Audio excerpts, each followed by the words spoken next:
Hello everyone welcome back my mini blog. तो आज मो भाई मैंने बहुत खुशी कहीं झील घर मो भाई को देखा आसते मो भाई को पचारि भाई मनटा केते खुशी अच्छी भाई को बहुत खुशी अच्छी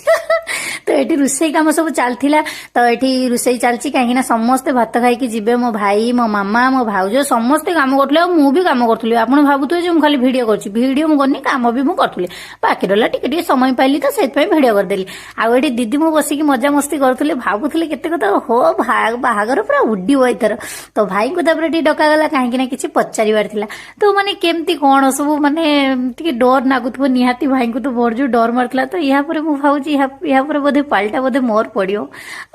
किस कह मजा करतुनी तो भाई को डकागला भाई से बहिले जाकि कौन सब पचारे घर बापा माने बापा माँ ना तो सब पचारे तो भाई भी सब कहीदेले बहुत डर मारला सी मत कहते मत बहुत डर मारुची तो या पर तो मोर पड़ो मुझे कहबी मुझे किसी कहवाई चाहूनी भिडियो टी भल लगुले निहाती लाइक करेंगे आ मो भाउज को देखले केमती खुशी होती।